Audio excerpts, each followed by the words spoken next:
There we go. Sorry, I was having a little technical difficulties. Good morning. Welcome to the Rise and Grind. It is Tuesday, January something. January something. What's today's date? Tuesday, January 16th, I believe it is. 16 degrees out here in good old Kentucky, but we are up and we are rising and grinding. I see my good morning team, John Hinkson, Stephanie Toadvine, Richard R.C. Hazard, Robbie Toomey, David Booth, Shelby Young, Chip Anderson, Frank Rivera's in here this morning, Mr. Isaiah Mills, rising and grinding, Jeffrey Lee Parton, Nathan Linville in the house. What's up, Jeff? Betty Orm, Derek Massey, love it, rise and grind. We've got some great stuff to go over this morning. We're going to have to jump in quick because I've got a bunch, but we have got some stuff this morning. We are going to talk about my man, Martin Luther King. We are going to talk about Mr. King today. It was obviously Martin Luther King Day yesterday, and so I was a little bit inspired. Loving this snow, says Nathan Linville. I don't know about that, Nathan. You don't have to go out there and clean the cars out like I do. Good morning, Frank. Good morning, David Booth. Isaiah Mills says, I'm up. You guys are crazy. But do me a favor as I'm getting warmed up. Share this feed, please, for the rest of our risers and grinders. Let's send them a little notification. Maybe we can wake them up this morning and get them going. But we're going to talk about my man, Martin Luther King, a little bit this morning with his celebratory day being yesterday. I reflected and thought back on Mr. MLK Jr., and this guy's special to me. This guy's incredibly special. Look at Heather Toomey's up in here. My boy Sean Hayes. I shared the post. Me and Sean been talking this morning, man. Me and that guy are going to take over the world one day. Yep, that's right, Jeff. Sean Hayes in the house representing. Sean's been up since 3:30. That's when I got a message from Sean. I thought I was doing good at 4:30. But, hey, this guy right here is special to me, okay? This guy, Martin Luther King, is which way? That way.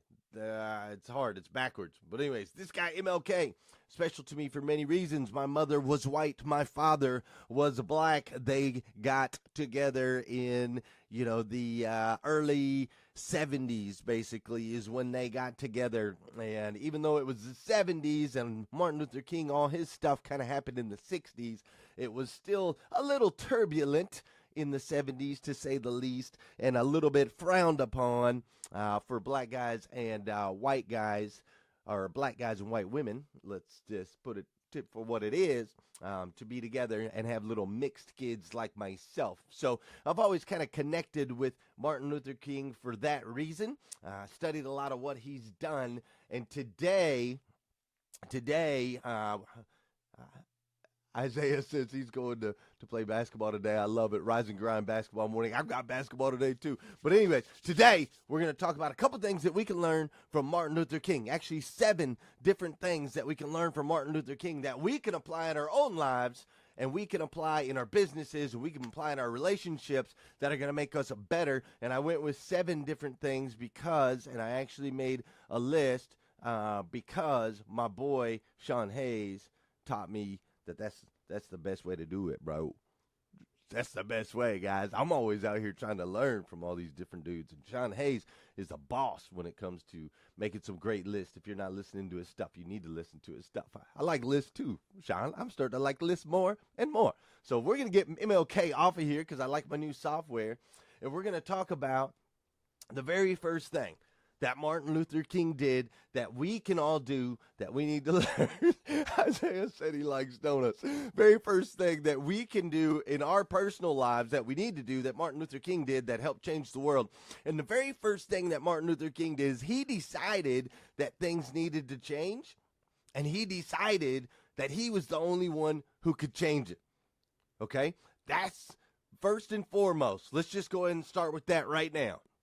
If you are at a point, you're rising and grinding today, but you're at a point in your life right now where you feel like things could be better, or you feel like things could be a little bit different, then I'm telling you, the very first thing that you need to do is you have to decide You have to make the decision that things need to change. Okay. Now we can't just say, "Oh, maybe. Oh, yeah, it could. It might be better." No, decide right here, right now. Things have to change, and then you have to make the decision that only you can change it. See, a lot of times we sit around and we talk about how, oh, things could be need to change or things could be better, da, da, da, da, but we don't try to make it happen ourselves. Instead, we blame others. We think our management team, they need to change, or our advertising strategy, it needs to change, or my kids' behavior, it needs to change. We whatever it is, we think that it needs to change. But what we have to realize, and what our good friend Martin Luther King taught us, is that only you can change it. You got to take ownership for it, man. Like Sean Hayes just popped in there and saying. Okay? You have to decide things need to change, and you have to realize that only you can change it. Okay? Now, that was the first thing that we learned from Martin Luther King. First thing I want to share this morning. Now, the second thing that we learned from Martin Luther King, and this one's strong right here, okay? This one's strong. All right. You have to be willing to die for it. If you are going to make true change, if you really want to make a difference on this planet and in your life, you have to be willing to die for it. The greats are willing to die for it. The people that have changed this planet, that have changed this world, that have reached the incredibly high levels, your billionaires, your extraordinary people, they are willing to die for what they believe in. Are you willing to die for what you believe in? I'll tell you right now, I'm willing to die for what I believe in. I'd take a bullet for the Cummins brothers right now. I'd take a bullet for any member of my family right now. My wife, I'd take a bullet for her. I'd die for her. My children, I will die for them. I am passionate about my children. The Cummins brothers, I'd die for them. I'd do absolutely anything for those guys. Anything for this dealership. You have to be willing to die for it if you truly want to reach some higher levels of change. So that was the second thing we learned from my man Martin Luther King. Now hold on, I'm having a little, I don't know what I did here. These Macs always messing with me. Uh-oh. Isaiah, shoot. I can't get back to that little eyeball. There we go. Why is it scrolling? Oh my gosh. Sorry, guys. There we go. Okay. Shoot. Sorry. All right. Sorry, I'm back. Sorry about that little technical difficulty playing with my new software. Okay, so the first thing is we have to decide that things need to change, and we have to be the ones to change it. Second thing is we have to be willing to die for it. Okay? Willing to die for it. How do you get graphics on the live stream? I'll talk to you about that later, my good friend Sean Hayes. I'd die for you. Nathan Limbo risks his life dying for any of us every day. He's a cop. Okay? The guy's willing to die for what he believes in. That's what I'm talking about. Now, third thing that we learned from Martin Luther King that we need to apply in our lives if we want to make big changes in our lives is we have to stand boldly and yell for all to hear. See, Martin Luther King had a belief. He had a passion, and he made sure to stand boldly in front of everyone and tell everyone what he believes in. Nowadays, 2018, it's called social media, people. It's called social media. You got to put yourself out there. You got to jump up at 5:30 in the morning and rise and grind. You got to stand boldly and yell for all to hear. You have to be out there. You have to be seen. You have to make noise. If you want to make an impact in the world today, if you want to change your life for the better, you have to stand boldly and yell for all to hear. Now, the fourth thing that we learned from Martin Luther King that we need to apply in our own lives, in our individual lives, is that Martin Luther King, he battled and won the battle with kindness, not violence. Okay, now this is big. This is something we all have to pay attention to. Okay, because there's not been very many battles in the history of all time. There have not been very many battles that have been won this way. People are constantly thinking that we have to go in with violence, that we have to attack, that we have to attack our enemies. I'll use our industry as an example. In the auto industry, everybody thinks we have to attack these other dealers, that we have to put them out of business, that we have to, that we have to violently talk bad about each other, and that's just not true. It doesn't work.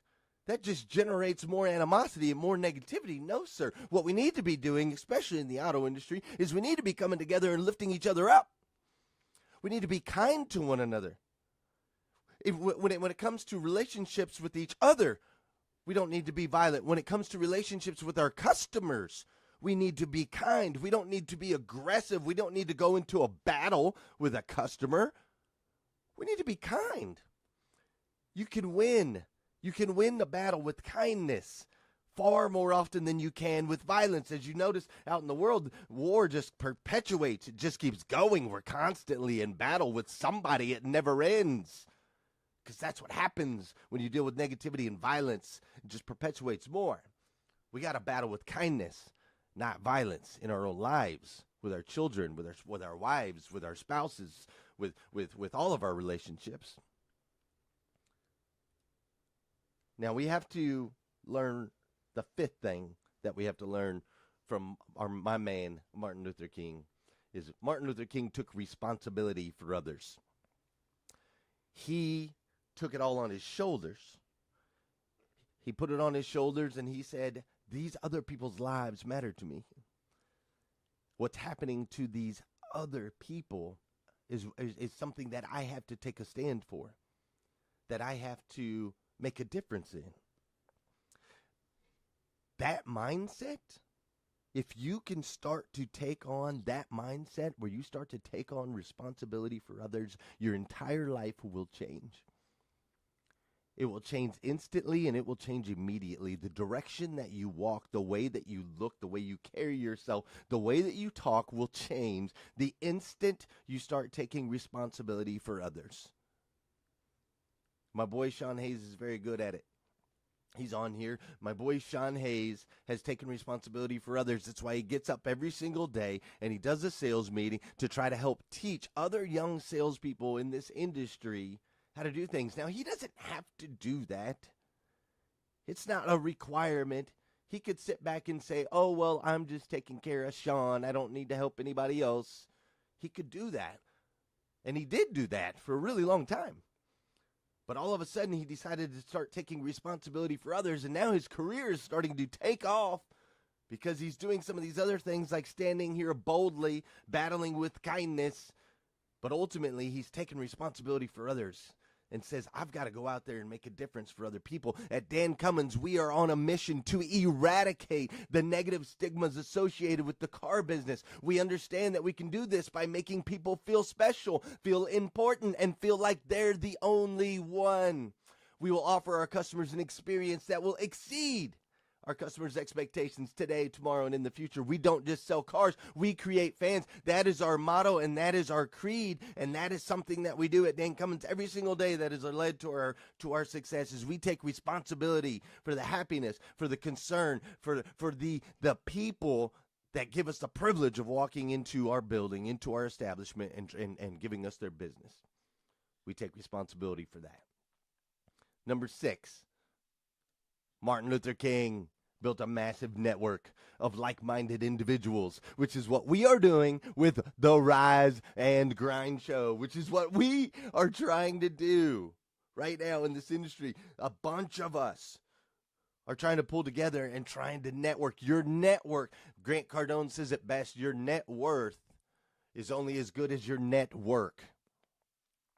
Pulling together like-minded individuals is how you can start to rise up.